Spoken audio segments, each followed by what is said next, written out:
Greetings. In the name of Lisa and Dambella, all that is good and great, all that is blessed and beautiful, all that is creative and conscious, and all that is positive and possible. May all your blessings be infinite like the night stars, and all good things be never ending.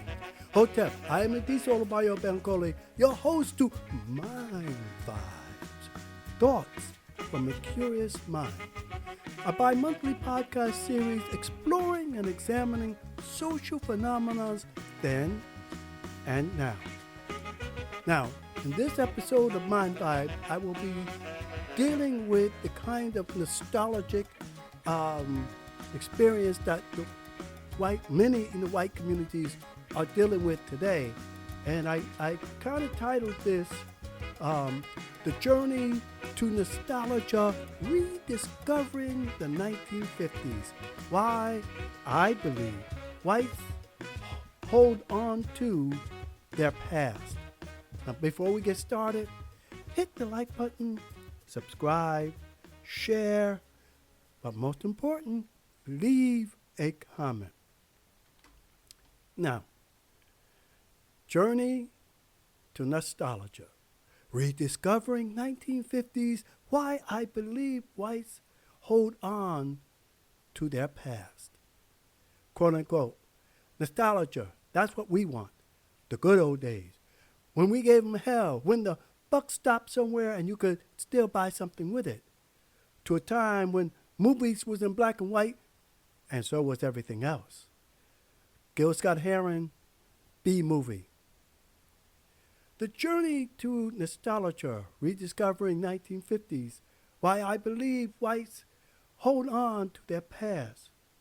There is, I believe, this need for whites in America, or many whites in America, to relive what they refer to as the good old days.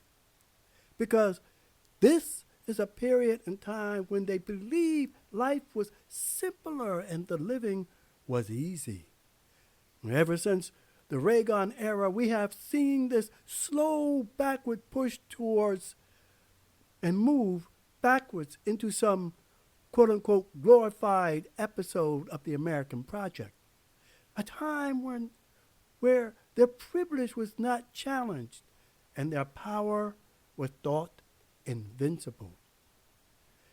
Even today, we are seeing that need so intensely, now particularly after the Orange Man's presidency with his whole slogan, quote-unquote, make America great again, promulgating the idea that somehow or another there was this period in America, specifically after 1945, after the war, and all the soldiers were coming back home. And this is when America became a superpower, all the way up until like 1965, because right around 1965 is when we started having the hippie movement. But even in the 1950s, we had the Bohemian movement. Within that 20-year span of time, that somehow America was indeed a fairyland-like world. People like Pat Buchanan and others like him long for this period, where they remember soda pop fountains, hot dogs, and baseball games, little leagues, and Cub Scouts, where everything was nice, and the movies and the TV shows like Mayberry, Leave It to Beaver, and Father Knows Best reflected, for them at least, a pristine, idyllic setting that America, though it had its dark spots, nevertheless it was a place where men were men and women were women, and everyone knew their place, including black Americans. Now, this was the time, when you had, Humphrey Bogart and John Wayne and John Wayne riding in the saddle off to the sunset and stuff like that. This was this kind of this pioneering, this exploration, but this need to be comforted. The idea that America is great. This constant remembering of what they came to believe was, and still is, the American story was, never mind the fact that there were whole swaths of citizens who could not vote, could not eat at a restaurant, or drink from the same water fountain as whites, particularly in the South, who were not afforded a modicum of living and who were at the behest of white anxiety. Now, this trip by many in the white communities today reveals a terror that they will in a short period of time be in the minority, as many blacks and brown people of color were back in the 50s, the 40s, 50s, 60s, 70s, and 80s. We were in the minority. And that those who are black and people of color frightens the hell out of many in the white communities. So much so that they voted in a John Wayne wannabe to the presidency, and by virtue gave them permission to be white again. You see, that's what Donald Trump did. You know, he said, hey, you know, we white. you know, you take back the country. That was that whole clamor of taking back our country, particularly after Senator Barack Obama became president. It was like, no, we can't have this. We gotta take this stuff back. And that's the charge that you're seeing today with all this, you know, anti-critical race theory and burning of the books, just like the Birch Society did in this late 50s, 60s, and even in the 50s. But here again, let's remind ourselves that in the 50s is when the Bohemian movement started. And so they were the whites like, you know, Ginsberg and Dylan and them that were questioning the society. You know, reminds me of a movie I saw, you know, The Best Years of Our Lives. And there's a scene in that movie where the father comes home. He's been away from home for quite some time fighting the war. And he comes home and he brings to his son the flag of Japan and the samurai sword. And he's, you know, dealing with this. And the son is like, and the movie was made in 1945. The son is like, but Dad, did you see Nagasaki or Hiroshima or something like that? And he said, oh, no, I wasn't there. He said, but you know that my teacher says that, you know, if you let one of those things loose, those bombs, pretty soon they're going to create a bomb that's going to annihilate all of us, something like that. And the father says, oh yeah, right. So he was questioning the validity of war, knowing that, you know, we're creating bombs that could just devastate a whole planet. And yet the father is more interested in dealing with this idea that this is America. But he brings his son home these two items. And so the son, you know, in the movie, the son sets the items down and he's talking to his father. So when he goes to leave to go, you know, do his homework or whatever, the mother says, son, aren't you going to take the gifts from your father? And I believe the son says, oh yeah, okay, I'll take these things. Because it was at that point that people begin to try to figure out, wait a minute, why are we doing this? They clamor to the idea that they will bring back the quote-unquote good old days when white power ruled supreme and over everyone else, and the American power could flex its muscles, and many smaller countries would jump to the American tune. Where the whole paradigm was taught and still is taught and that their point of view was not to be questioned. This is the whole thing of the whole paradigm, the whole hierarchy of academia. You teach philosophy, it's deep thought. Only Europeans can deal with that. This is what Malefi Asante talks about when he talks about the academia, the scholarship, the school systems, what we are taught, and how all of the other cultures are boxed in. Yet, with the presidency of Barack Obama, our first black president, in 2008, and his re-election in 2012, as my good friend Dan Juma once said, if Barack Obama wins this second term in 2012, white America is going to go berserk. And that is exactly what they did.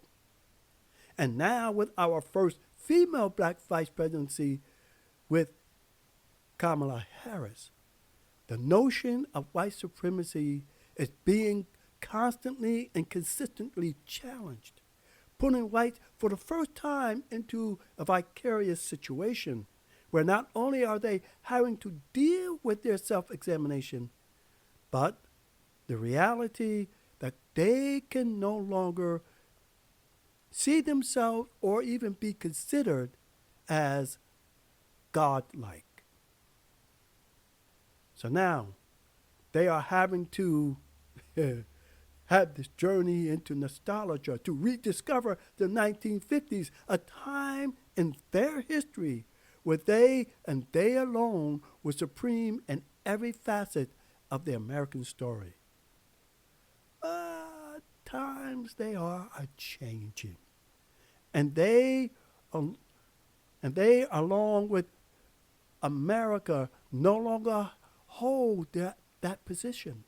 And so, unfortunately, rather than accepting the inevitable change, they are wallowing in the idea of, quote unquote, taking back their country, making America great again, and becoming authoritarian-like with the push to rid America of its stained history by their burning book crusades and their continuing efforts to make the so-called critical race theory the boogeyman, all to appease their pathetic white ego, so that they can be comforted in their 1950s nostalgia. Now again, we're talking about the 1950s where, they thought that the government was for them. Taxes was low, which really the taxes were. The taxes were 97%, but where, they were able to move out to the suburbs, create the suburbs actually with Levittown in Long Island. They were able to create that, have their, 3 square meals a day, be contained, that they don't have to come into Harlem or anything. Eisenhower mows down a lot of black communities to build the great thruway and the highways, right, so that white folks did not have to deal with them. Projects were being built, not for blacks, but for actually poor whites. But yet, somehow or another, because there was these suburbs being built, they were able to move out there, and blacks took the projects. And that's when you start seeing the degradation of that community, the redlining, and all of this. And even women, even white women did not fare well in the 50s. There was a show called Mad Men or something like that, where they demonstrate, how the 50s were for women. But you cannot live, as Bob Marley said, you can't go living in the past. You just, it doesn't happen. Times move, In the film,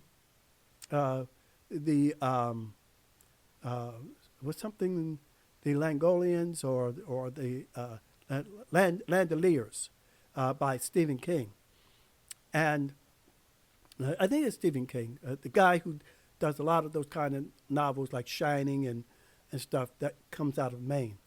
Right? He writes this piece, I think, called The Landeliers, and it's about an airplane that goes through this kind of time thing, and they go back into the past. But the guy who's the mystery writer, recognizing that they went back maybe an hour or two in the past and find that the past, you can't go back into 1962 and save John Kennedy and stuff. That the past now, the Langoliers are eating the past. You can't go back to that, you know, as many of the movies deal with, like Timescape and stuff like that. So you can't go back into the past. You certainly can't go back to the 1860s, the 1840s, the 76 or anything like that. But yet, most of white America, we're not talking about those who came out of the hippie movement, those who came out of the Bohemian movement. We're not talking about the whites now that are dealing with surge and things of that nature. And we're certainly not talking about people like Tim Weiss or Robin DiAngelo or things like that. We're talking about people like Buchanan, Mitt Romney, Donald Trump, all of those old white senators and white representatives. When people like Alexandria Ocasio-Cortez and Ilhan Omar with her hijab on her head, man, that frightened white America. They went to pieces because Congress is now beginning to reflect the reality of what America is now. Right? So all of this, out in Charleston, South Carolina, just carrying the tiki torches and talking about Jews won't replace us. That's hey, that may be idyllic to you, but for those of us who are black, hey man, get yourself on out of here. Take that tiki torch and do something with it. Light up your home or something. Because you can't go living in the past. But you're trying to hold on to a sentimentality that doesn't exist. I mean, even the world now, you can no longer have this kind of stranglehold on Jamaica or the stranglehold on South America or the stranglehold on many countries in Africa. Or that China is trying to do that. But America and Europe is as Professor Dr. Malefia Kestiasanti writes, the demise of Eurocentrism, it's gone. Those empires are gone, And so what white America has to do is to, again, reflect, self-examine, and to be a part of a human community. Because if not, you're going to further alienate not only yourselves, but other people from helping to create a more and sustain a more humane world. Until again, whiteness begins to critique itself in the manner in which it should, then white America or America is not going to move beyond its self-demise. And so therefore we have to, as a matter of survival, we have to, as a people in this country we call America, we have to not only love it, but we have to humanize it. And the only way we can do that is for the people to come together and resolve their issues and move towards a more humane, more insane, or more sane society. Now, this is the Disola Biobank Coley, and this is my episode on rediscovering the 50s. All right? But until next time, this is a detail by up. Hit that like button, subscribe, share, and leave a comment. But until next time, this is the detail of Biobank saying, may we all strive to bend the arc of justice towards humanity and believe that love and peace can be achieved. Madasi P.